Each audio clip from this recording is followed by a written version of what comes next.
Êxodo 4, de 18 a 31. Diz assim a santa e inerrante palavra do Senhor. Saindo Moisés, voltou para Jetro, seu sogro, e lhe disse: Deixa-me ir, voltar a meus irmãos que estão no Egito, para ver se ainda vivem. Disse-lhe Jetro: Vai-te em paz. Disse também o Senhor a Moisés, em Midian: Vai, torna para o Egito, porque são mortos todos os que procuravam tirar-te a vida. Tomou, pois, Moisés sua mulher e seus filhos, fê-los montar num jumento e voltou para a terra do Egito. Moisés levava na mão o bordão de Deus. Disse o Senhor a Moisés: Quando voltares ao Egito, vê que faças diante de Faraó todos os milagres que te hei posto na mão, mas eu lhe endurecerei o coração para que não deixe ir o povo. Dirás a Faraó: Assim diz o Senhor: Israel é meu filho, meu primogênito. Digo-te, pois, deixa ir meu filho, para que me sirva. Mas se recusares deixá-lo ir, eis que eu matarei teu filho, teu primogênito. Estando Moisés no caminho, numa estalagem, encontrou o Senhor e o quis matar. Então Zípora tomou uma pedra aguda, cortou o prepúcio de seu filho, lançou-o aos pés de Moisés e lhe disse: Sem dúvida tu és para mim esposo sanguinário. Assim o Senhor o deixou. Ela disse: Esposo sanguinário por causa da circuncisão. Disse também o Senhor a Arão: Vai ao deserto para encontrares com Moisés. Ele foi e, encontrando-o no monte de Deus, o beijou. Relatou Moisés a Arão todas as palavras do Senhor com as quais o enviara e todos os sinais que lhe mandara. Então se foram Moisés e Arão e ajuntaram todos os anciãos dos filhos de Israel. Arão falou todas as palavras que o Senhor tinha dito a Moisés, e este fez os sinais à vista do povo. E o povo creu, e tendo ouvido que o Senhor havia visitado os filhos de Israel e lhes vira a aflição, inclinaram-se e o adoraram. Vamos orar mais uma vez. Pai Santo, nós estamos mais uma vez diante da Tua Santíssima Palavra e nós pedimos, Pai, o Teu auxílio, a Tua instrução, a Tua iluminação. Nós somos limitados, nós somos por vezes duros de entendimento para compreender as Tuas coisas, mas nós confiamos no Teu Santo Espírito, que faz com que as Tuas coisas se discernam espiritualmente diante dos Teus filhos. É nesta confiança que nós Te pedimos, Pai, que o Senhor mesmo nos alimente, que não seja um homem a falar, mas que seja o Teu Santo Espírito a usar este homem para falar aos corações dos Teus filhos exatamente aquilo que eles precisam ouvir do Senhor, Pai. Abençoa-nos nesse sentido. É o que nós pedimos humildemente e em nome de Jesus. Amém. Meus irmãos, depois de receber a missão de Deus de retornar ao Egito para libertar o seu povo, os seus conterrâneos, depois de receber poderes para isso, Moisés vai cumprir a ordem. Ele está hesitante ainda, mas ele vai cumprir.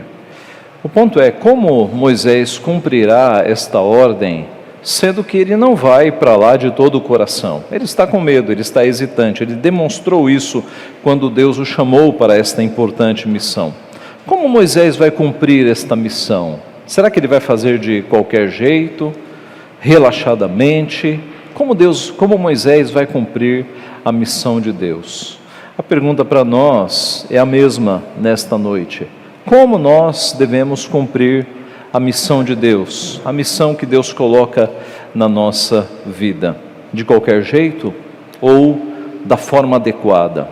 Nós veremos como Moisés procedeu. Esse texto nosso, Êxodo 4, de 18 a 31, ele tem 4 divisões naturais que aparecem na tua Bíblia. Observe, veja no versículo 18, que muito provavelmente o S do versículo 18 está em negrito, está numa cor mais forte, está enfatizado. Veja agora no versículo 21, que possivelmente o D do versículo 21 também está em negrito. Veja agora no verso 24, o E, a letra E, também está em negrito. E no versículo 27, a letra D. Então, estas são as divisões naturais do texto, e é nessas divisões que nós vamos percorrer. Como Moisés procedeu então? Em primeiro lugar, Moisés cumpriu a sua missão com compromisso. Diz o verso 18 que ele voltou para Jetro, seu sogro, ele disse: deixa-me ir, voltar a meus irmãos que estão no Egito para ver se ainda vivem. E Jetro o liberou. Jetro disse, vai-te em paz. Ora, Moisés tinha uma dívida moral para com o seu sogro. 40 anos haviam se passado, e Jetro foi aquele que acolheu Moisés. Moisés casou-se com uma das suas filhas, e Jetro não tinha obrigação de acolher Moisés nas suas terras, compartilhar seus rebanhos. Então agora, 40 anos depois, Moisés, por uma questão de ética, por uma questão moral, por uma questão até de gratidão, vai conversar com Jetro e explicar que ele está saindo com a filha de Jetro e com os seus 2 netos também. Era uma questão de respeito. Observe que Moisés não dá muitos detalhes nesta conversa para Jetro. Ele não fala que Deus apareceu na sarça, que Deus deu poderes. Ele simplesmente diz: eu vou ver se meus irmãos ainda estão vivos, se meus conterrâneos estão ainda vivos. Talvez Moisés tenha temido que o sogro não acreditasse na visão, nos detalhes todos. Então, ele foi bastante econômico aqui na palavra, e Jetro autorizou. Verso 19, disse também o Senhor a Moisés em Midian: vai, torna para o Egito, porque são mortos todos os que procuravam tirar-te a vida. Você lembra de que, em que condições Moisés fugiu do Egito? Ele havia sido desmascarado depois de ter matado um egípcio que espancava um conterrâneo. Então ele saiu fugido de lá. E agora, muito tempo se passou, mas Deus reafirma, para que não haja mais nenhum temor, Deus reafirma de que nenhum daqueles que procuravam matá-lo estão vivos. Tomou, pois, Moisés a sua mulher, seus filhos, fê-los montar no jumento, voltou para a terra do Egito. Moisés levava na mão o bordão de Deus. A esposa se chamava Zípora, e os filhos Gerson e Eliezer. Colocou todos ali no jumento e eles foram para o Egito. O bordão que era de Moisés agora é chamado bordão de Deus. Esse é um detalhe interessante aqui. Este era o bordão, aquela vara que Deus fez com que ela se transformasse em serpente. Observe, irmãos, que Moisés, mesmo com medo, mesmo hesitante, ele vai obedecer a Deus. Por quê? Porque Moisés tem um compromisso com Deus. E compromissos são mais fortes do que os nossos medos. Quando a gente tem um compromisso, a gente faz, a gente cumpre. Foi o caso de Moisés aqui. Quando nós nos comprometemos com algo ou com alguém, mesmo que seja uma tarefa difícil, nós honramos o compromisso. Ora, não é assim no caso do teu trabalho. Amanhece chovendo, você sabe que vai ser difícil chegar no teu serviço, mas você vai, você é responsável, você tem um compromisso com a empresa. Não é assim também com a escola? Digamos que você, adolescente, jovem, você tem uma noite difícil, não conseguiu dormir, e aí no dia seguinte tem que ir para a escola. Você vai, é o teu compromisso. Você é responsável por isso. Irmãs, vocês chegam em casa depois de um dia de trabalho, por vezes, ou passam o dia trabalhando, e se lembram de que tem que fazer o jantar, mas estão bastante cansadas. O que vocês fazem? Deixam a família passar fome ou fazem o jantar? É a tua responsabilidade, é o teu compromisso. Você, homem, chega em casa cansado e a esposa diz: precisamos ir ao mercado comprar algumas coisas. Você não quer ir ao mercado, mas você vai, é a tua responsabilidade, é o teu compromisso. Nós, meus irmãos, quando assumimos compromissos, e o casamento, e a paternidade, a maternidade são compromissos, nós temos responsabilidade, nós cumprimos, todos nós temos compromissos a serem cumpridos. E Moisés estava aqui comprometido com o seu Deus, e ele o obedeceria, mesmo estando hesitante, mesmo estando com medo. Nós devemos agir da mesma forma. Aliás, a palavra compromisso, ela traz duas expressões latinas: com promessa. Compromisso é do latim com promessa. É a ideia de que alguém fez uma promessa e agora ele está cumprindo aquela promessa. A aplicação disso nas coisas de Deus é muito evidente, não é? A partir do momento em que nós nos tornamos cristãos, discípulos de Jesus, nós nos comprometemos em obedecê-lo, custe o que custar, se preciso, pagando com a nossa própria vida. Nós nos comprometemos em deixar aquela forma pecaminosa de vivermos no passado e agora adotar um estilo de vida novo, consagrado, santificado a Deus. Nós nos comprometemos em ter comunhão diária com o nosso Pai, através da oração, através da leitura da Bíblia. Nos comprometemos em prestar atenção nas decisões que tomamos, sejam as grandes, sejam as pequenas, se elas estão dentro da vontade de Deus, se elas são lícitas, se elas não quebram mandamentos. E nas mais difíceis nós passamos um tempo em oração, pedindo para Deus nos encaminhar na sua vontade. Nós nos comprometemos a viver de uma forma parecida com Jesus Cristo, porque Ele é o nosso modelo, Ele é o nosso alvo, para que as pessoas vejam Cristo em nós, para que elas nos reconheçam como cristãos. Nós nos comprometemos com os nossos bens a sustentar a obra do Senhor. Nós nos comprometemos com o nosso tempo, para dedicar o nosso tempo às coisas de Deus. Nós nos comprometemos com a igreja visível, onde nós somos membros, para sustentá-la moralmente, participando dos trabalhos, participando das programações. Isso é uma vida de compromisso perante Deus, meus irmãos. Nós temos compromissos. O triste é percebermos que muitas vezes nós nos comprometemos de uma forma mais forte com o trabalho, com a escola, com pessoas, do que com as coisas de Deus. Dificilmente você falta no emprego, a não ser se você estiver doente, se você for levar um atestado. Mas quantas vezes você falta na igreja pelos motivos mais leves, mais leves?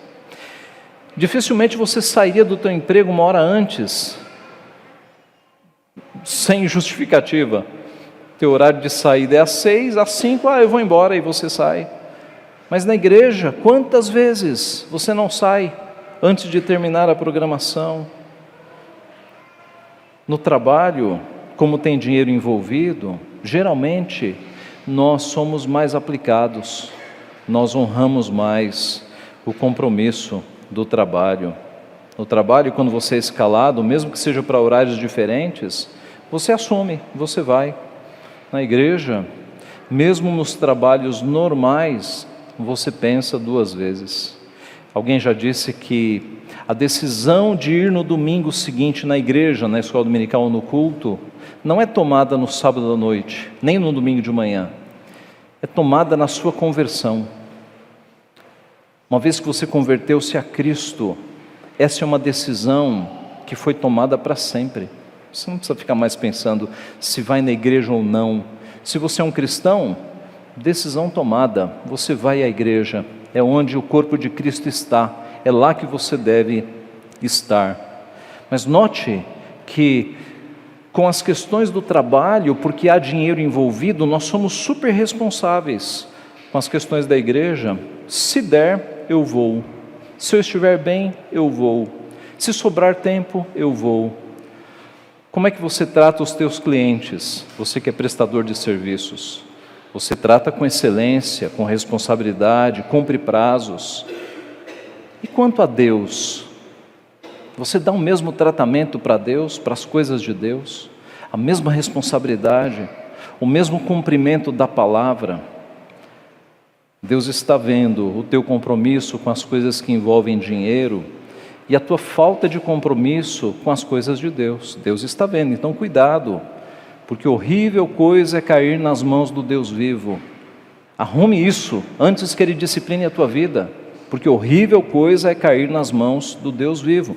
Moisés agiu com compromisso, ele não estava motivado, ele estava com medo, ele ia diante do faraó, o semideus daquela época, o homem mais poderoso do mundo. É claro que ele estava com medo, mas ele estava comprometido com seu Deus e ele agiu com responsabilidade. Em segundo lugar, Moisés cumpriu a sua missão com correta mensagem. Em primeiro lugar, compromisso. Em segundo lugar, correta mensagem. Verso 21 a 23. Disse o Senhor a Moisés: quando voltares ao Egito, vê que faças diante de Faraó todos os milagres que te hei posto na mão, mas eu lhe endurecerei o coração para que não deixe ir o povo. Nós temos aqui a primeira menção de que Deus endureceria o coração de Faraó. Ele fala isso algumas vezes, essa é a primeira menção, de que ele vai endurecer o coração de Faraó. E aí você se pergunta, por quê? Não seria mais lógico ele amolecer o coração de Faraó para deixar o povo ir? Por que ele vai endurecer o coração de Faraó? Meus irmãos, porque além do seu propósito ser libertar os seus filhos da mão de Faraó, um dos propósitos de Deus era desbaratar a idolatria, era libertar o povo das mentiras do paganismo, era desbaratar os deuses imaginários egípcios. E assim ele o fez, com as 10 pragas. Porque quando Deus transforma a água do rio Nilo em sangue, um deus do Egito está caindo. Porque havia um Deus que cuidava das águas do rio Nilo. Cadê esse Deus que não impediu que as águas fossem transformadas em sangue, todos os peixes morressem? Quando Deus manda uma praga de rãs, outro Deus responsável pelos répteis e pelos insetos cai. Então Deus vai derrubando todos os deuses imaginários do Egito, um a um, e no final ele toca no primogênito do faraó, uma espécie de semideus. Quer dizer, Faraó, com todo o seu aparente poder, não conseguiu salvar o próprio filho. Então Deus está desbaratando aquela mentiraiada toda que havia ali no Egito. E esta é a primeira menção ao endurecimento do coração. No verso 22, dirás a Faraó: assim diz o Senhor, Israel é meu filho, meu primogênito. Esta era a mensagem correta: Israel é meu filho, meu primogênito. Note, não foi Israel é o meu povo, Israel é a minha nação. Foi Israel é meu filho, meu primogênito. Deus nos trata como a filhos. E o ponto aqui, meus irmãos, é que nós temos Deus no Êxodo, não libertando uma nação de uma condição civil de escravidão. Ele está libertando o seu filho. Israel é o filho, é o povo escolhido. E Deus está libertando exatamente este seu filho. Ora, o que você faria se o teu filho estivesse escravizado em algum lugar? É claro que você daria a própria vida para libertar o teu filho, pois Deus agora vai de encontro a Faraó para libertar o seu filho Israel. No verso 23, digo-te, pois, deixa ir meu filho, para que me sirva, mas se recusares deixá-lo ir, eis que eu matarei teu filho, teu primogênito. Em poucas palavras, liberte meu filho, senão eu vou tirar a vida do teu filho. A justiça de Deus é sempre retributiva. Nunca é a mais, nunca é a menos, é sempre proporcional. Deixa meu filho ir, senão eu vou tirar o teu filho. É sempre proporcional. A graça e a misericórdia não, são superabundantes, são muito mais do que nós merecemos, mas a justiça é proporcional, é o filho pelo filho. No Pentateuco é o boi pelo boi, mais danos morais, né? Alguns acréscimos de bois por causa da violência, mas nunca é matar, tirar a vida de uma pessoa porque roubou um boi, nunca. O boi pelo boi, a vida pela vida. Deus é justíssimo em todos os seus desígnios, e a sua justiça nunca é desproporcional, a justiça é sempre reta e proporcional e retributiva. A graça e a misericórdia são muito além das nossas faltas, são superabundantes, são muito maiores que os nossos pecados. Então é o meu filho pelo teu filho. E aqui nós temos o ponto principal do livro do Êxodo. Israel era o filho escolhido de Deus. O livro do Êxodo é uma história sobre filiação, sobre o amor de Deus, sobre o amor de um pai pelo seu filho. Não se trata da história da libertação de um povo apenas, mas de um pai amoroso resgatando os seus filhos para que esses filhos possam viver em família. Mais tarde, quando Deus conta esta história, no livro de Oséias, ele escreve, por meio de Oséias: quando Israel era menino, eu o amei, do Egito chamei o meu filho. O Êxodo é a história de um pai amoroso resgatando os seus filhos para que eles possam viver em família. A mensagem nossa ao mundo não é muito diferente desta. Nós continuamos anunciando que Deus tem um filho unigênito, e o seu nome é Jesus Cristo. A mensagem é muito parecida com a mensagem que Moisés deveria levar lá. Israel foi libertado, nós sabemos. Séculos depois, desta linhagem, desta descendência, nasceu o Messias, Jesus Cristo, Deus encarnado. Então a mensagem que nós temos hoje é a de que só há salvação no nome dele, Jesus Cristo, nome sobre todo nome. Assim, se nós queremos cumprir a missão de Deus, nós temos que levar a mensagem correta, não a mensagem que as pessoas querem ouvir, não a mensagem politicamente correta, não a mensagem água com açúcar, autoajuda, não a mensagem que o século 21 anseia por ouvir. Nós devemos levar a mensagem de Deus, o verdadeiro evangelho, o único evangelho e autêntico que pode transformar vidas e converter pessoas. Nós não temos compromisso nenhum com o politicamente correto, nem com afagar os desejos das pessoas, nem em falar palavras agradáveis. O nosso compromisso é com a mensagem correta. Meus irmãos, remédio falso não cura doença. Se você pegar um antibiótico e colocar água com açúcar para amenizar o gosto, vai dar problema, não vai curar.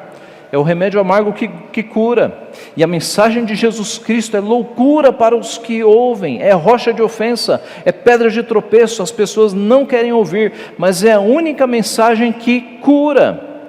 A mensagem adocicada é muito agradável, e as pessoas vão dizer: puxa, que crentes simpáticos, não é? Só falou coisas que eu concordo. Deus é Pai, Jesus te ama, tudo vai dar certo. Não ofende ninguém.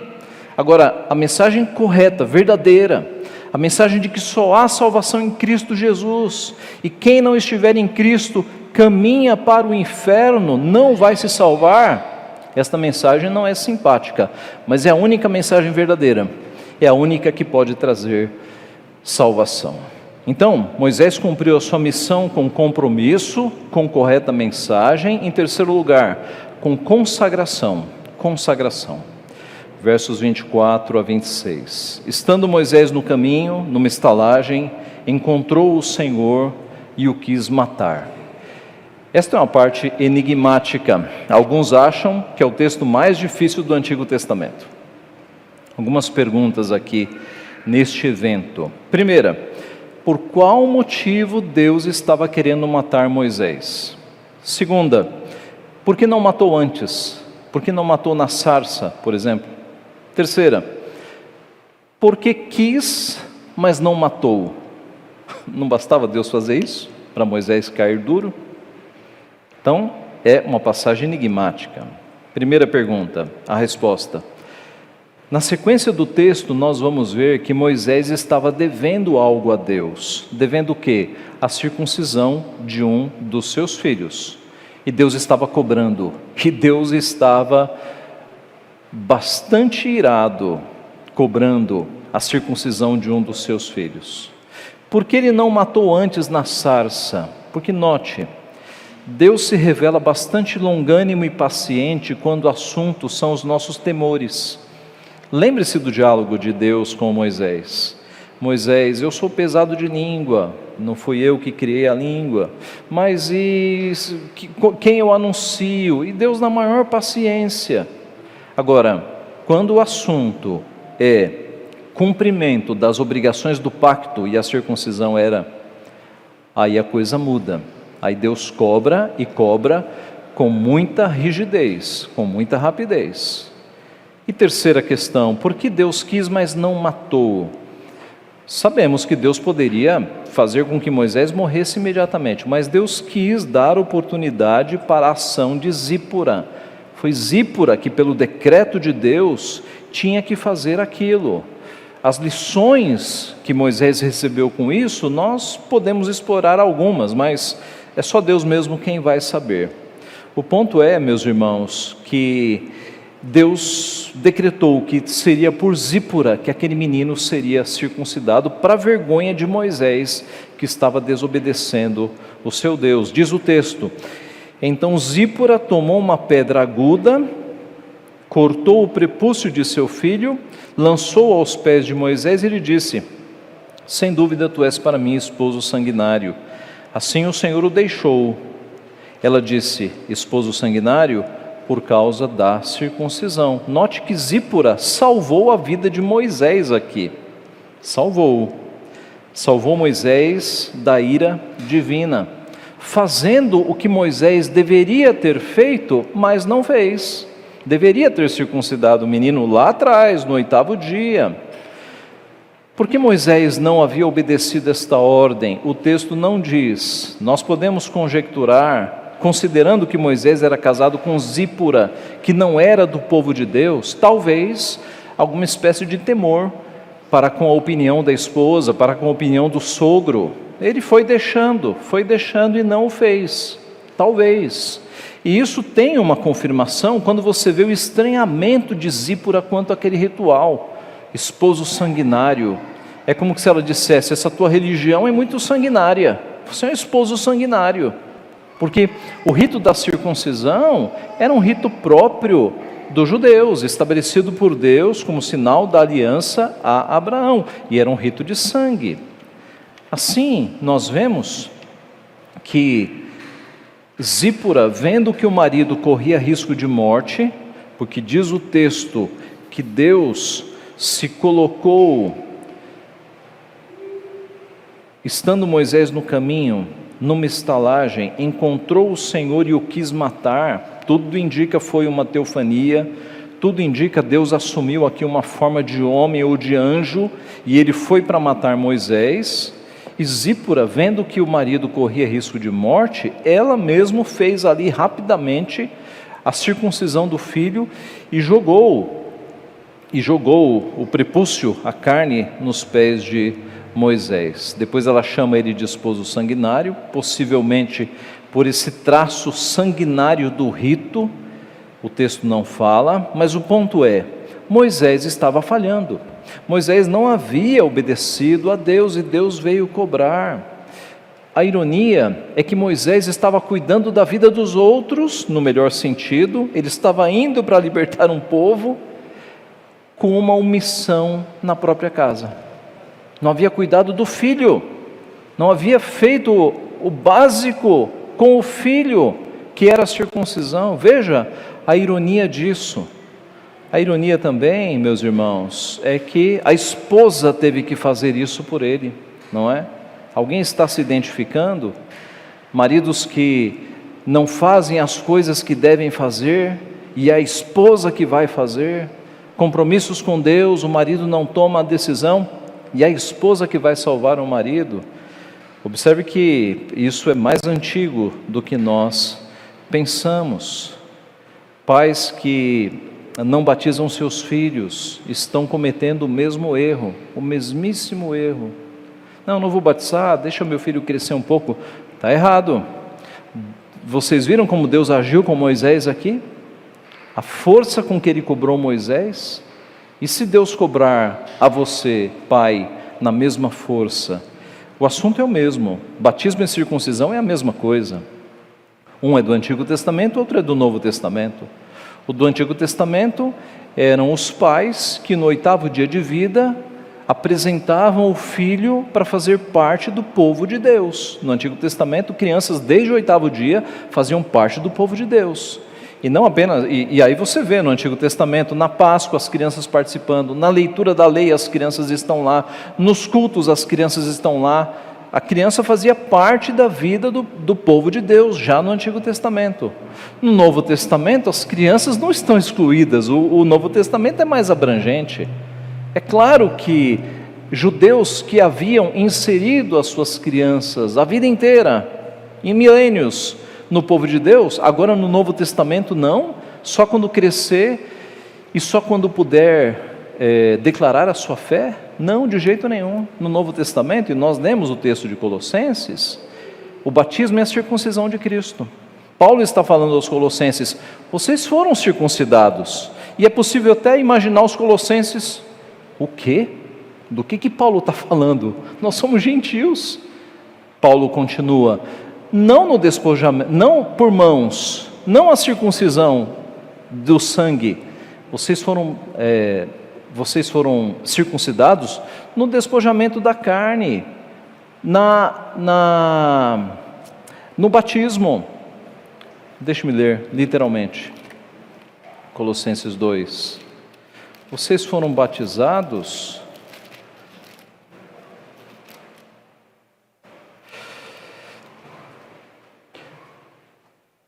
não por intermédio de mãos, mas no despojamento do corpo da carne, que é a circuncisão de Cristo, tendo sido sepultado juntamente com ele no batismo, no qual também fostes ressuscitados. Então Paulo faz a ligação da circuncisão com o batismo, mostrando que mesmo gentios que não haviam passado pelo rito, eles estavam diante de Deus circuncidados. Por quê? Porque o batismo é agora o mesmo rito do Antigo Testamento que contava com sangue, agora sem sangue. Por quê? Porque os sacramentos do Novo Testamento, por causa de Cristo que derramou a última gota de sangue, eles não têm mais sangue.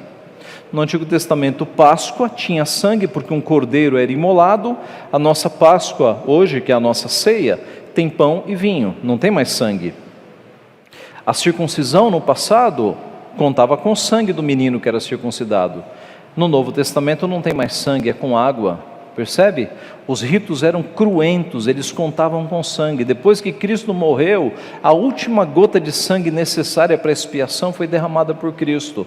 Por isso que hoje os nossos sacramentos não têm mais sangue. Mas voltando, meus irmãos, pais que não batizam os filhos estão cometendo o mesmo erro.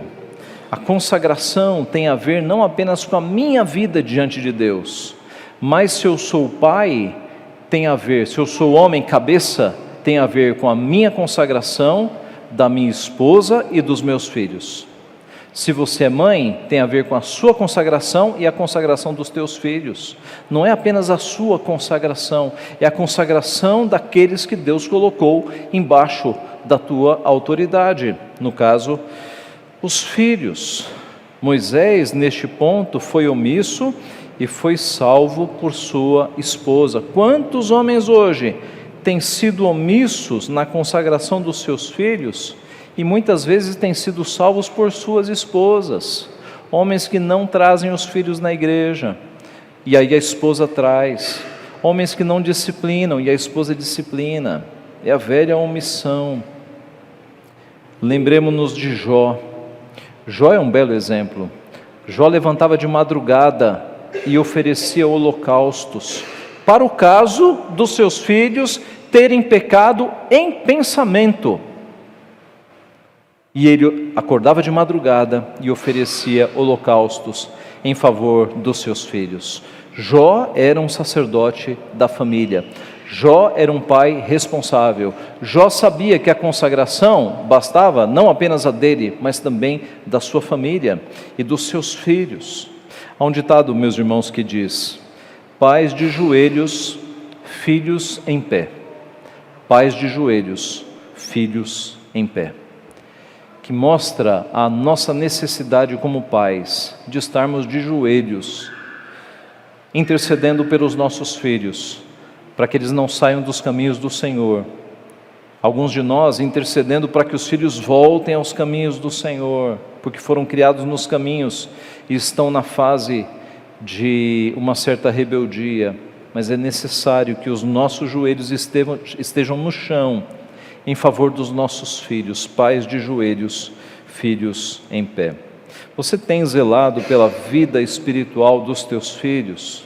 Você se preocupa mais com os estudos e com a profissão do teu filho do que com a sua vida espiritual? Olha, não adianta nada o teu filho ser um excelente profissional, cheio de títulos acadêmicos, fora de Deus. Não adianta nada. Preocupe-se com a vida espiritual do teu filho, porque é isso que importa. A profissão é algo secundário, meus irmãos. Então, para cumprir a missão de Deus, é necessário consagração. Isso implica cuidar da própria consagração e da consagração daqueles que estão ao nosso redor. Então, Moisés cumpriu a sua missão com compromisso, com correta mensagem, com consagração e, por fim, com comunhão. Com comunhão, é o final do texto. Versos 27 a 31. Disse também o Senhor a Arão: vai ao deserto para te encontrares com Moisés. Ele foi, encontrando-o no monte de Deus, o beijou. Relatou Moisés a Arão todas as palavras do Senhor com as quais o enviara e todos os sinais que lhe mandara. Neste último bloco do texto, nós temos aqui sinais de muita comunhão. Muita gente entra na história. A princípio era uma conversa entre Moisés e Deus, Jetro ali no começo, mas agora vai aparecer Arão, vão aparecer os anciãos, o povo. Há toques aqui de comunhão para todos os lados. Nós vemos ele primeiro se encontrando com Arão. Moisés conta tudo o que Deus havia falado, os sinais que Deus lhe havia dado, e Arão aceita tudo. Arão aceita o chamado de Deus, aceita as explicações do seu irmão de sangue, né? Arão era irmão de sangue de Moisés, irmão na fé também, aceita tudo. E note que Arão poderia ser um medroso também, né? Arão poderia dizer: Moisés, a missão é tua, vai sozinho, não tenho nada a ver com isso. Mas Arão mostra comunhão, aceita e vai. E não apenas ele, diz o texto no verso 29, então se foram Moisés e Arão, e ajuntaram todos os anciãos, os presbíteros, os líderes dos filhos de Israel. Arão falou todas as palavras que o Senhor tinha dito a Moisés, fez os sinais à vista do povo, o povo creu, e tendo ouvido que o Senhor havia visitado os filhos de Israel, e lhes vira a aflição, inclinaram-se e o adoraram. Então, eles foram até os anciãos, fizeram sinais, o povo ouviu e adorou. Nós temos aqui Moisés e Arão voltando aos seus compatriotas, aos seus conterrâneos, à família da sua fé. Então, há um aspecto de comunhão muito grande aqui. Moisés está em comunhão com seus irmãos. Tantas décadas depois, isso aconteceu. Irmãos, a comunhão é algo muito importante. Deus não nos fez ilhas. Deus não nos fez para vivermos sozinhos. Deus nos fez para nós nos relacionarmos. O próprio Deus é um Deus de comunhão e de relacionamento. Há um relacionamento santo na Trindade. O Pai, o Filho e o Espírito Santo. Note que antes da criação do mundo já havia um relacionamento intertrinitário, um relacionamento entre as três pessoas da Trindade. É por isso que nós somos seres relacionais, porque o nosso Deus é um ser relacional. Ele se relaciona nesta comunhão santa da Trindade, das três pessoas da Trindade. Por isso Davi exclamou com tanta ênfase: ó, como é bom e agradável viverem unidos os irmãos. Por isso Paulo rogou aos coríntios que eles fossem unidos. Ele escreve na primeira carta, no comecinho: rogo-vos, irmãos, pelo nome de nosso Senhor Jesus Cristo, que faleis todos a mesma coisa, e que não haja entre vós divisões, antes sejais inteiramente unidos na mesma disposição mental e no mesmo parecer. É por isso que João escreveu também: se porém andarmos na luz, como ele está na luz, mantemos comunhão uns com os outros, e o sangue de Jesus, seu Filho, nos purifica de todo pecado. Mantemos comunhão uns com os outros. Nós, crentes em Cristo, somos uma grande família. É necessário que nós tenhamos comunhão uns com os outros. Por isso, quando termina o culto, não saia correndo, gaste um tempo com teus irmãos tendo comunhão. Participe das atividades da igreja, tenha comunhão máxima com os teus irmãos. Deus fez a igreja justamente para que nós fôssemos aperfeiçoados no convívio. A comunhão é pedagógica, ela nos ensina, os irmãos têm a nos ensinar. Acontece uma coisa muito interessante no Novo Testamento, há uma palavrinha grega que é alelos. Alelos é o que é traduzido para o português de uns aos outros, uns aos outros, uns aos outros. E se você reparar, ela aparece mais de 50 vezes no Novo Testamento, uns aos outros. Aparece quando? Consolai-vos uns aos outros, amemos uns aos outros, instruí-vos mutuamente, orem uns pelos outros. O Novo Testamento deixa claríssimo de que nós não somos ilhas, nós não somos pessoas sozinhas, nós estamos dentro de uma grande comunhão que é o povo de Deus, é a família da fé, uns aos outros, uns aos outros. Confessem os pecados uns aos outros, consolem-se uns aos outros, instruam-se uns aos outros, amem uns aos outros. É a ideia de uma família, meus irmãos. Nós não estamos sozinhos, nós fazemos parte da família da fé. Nós temos que atentar para a importância da comunhão. No credo nós dizemos que nós cremos na comunhão dos santos. Nós cremos e temos que viver a comunhão dos santos, uns aos outros, a beleza da família da fé. Para cumprir a missão de Deus é necessário comunhão com os irmãos. Concluindo, para cumprir a missão de Deus é necessário compromisso, correta mensagem, consagração, comunhão. Este foi o caminho de Moisés, como nós vimos aqui no texto. Ora, Moisés, nós sabemos, não era um santo. Moisés tinha os seus temores, suas imperfeições, suas limitações. Moisés apontava para um maior. Moisés apontava para Jesus Cristo. Ele era um tipo, um exemplo no passado de Jesus Cristo. E nesta passagem nós temos alguns paralelos que nos remetem a Jesus Cristo de forma impressionante. Primeiro, a morte de Faraó abriu o caminho para que Moisés voltasse ao Egito. Está no comecinho do texto. Da mesma forma que a morte de Herodes, lá na frente, abriu caminho para Jesus voltar do Egito. Lembram-se que Deus alertou José para que eles fossem para o Egito? Pois a morte de Herodes fez com que Jesus voltasse do Egito. Segundo paralelo, no versículo 19 nós lemos: porque são mortos todos os que procuram tirar-te a vida. Em Mateus 2:20 nós lemos: dispõe-te, toma o menino e sua mãe e vai para a terra de Israel, porque já morreram os que atentavam contra a vida do menino. É um paralelo perfeito. Terceiro paralelo, verso 20: tomou, pois, Moisés a sua mulher e seus filhos. Mateus 2:21: dispôs-se, tomou o menino e sua mãe e regressou para a terra de Israel.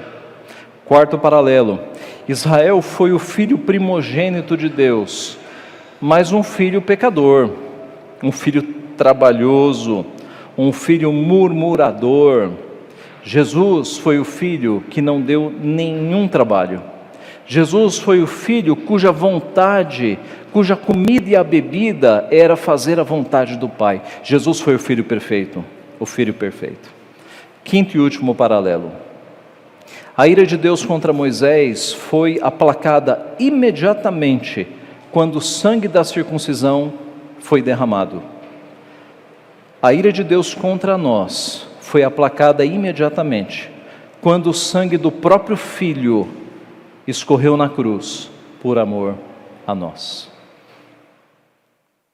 Note, lá atrás foi um pedacinho de pele, conosco foi um corpo inteiro sangrando, um sangue precioso por amor a nós, para que esse tanto de sangue aplacasse a ira de Deus e nos salvasse. E Cristo fez voluntariamente, e Cristo o fez por amor a nós, por amor a mim, por amor a você. Veja quão grande amor Deus nos amou, ao ponto de Ele enviar o próprio Filho para morrer pelos nossos pecados. Meus irmãos, a história de Moisés é impressionante, mas a história de Cristo é muito mais impressionante, muito mais preciosa, porque Ele é o Cordeiro de Deus que tira o pecado do mundo e que nos salvou pelo seu sangue. Louvado seja o seu nome, que Ele nos abençoe. Amém.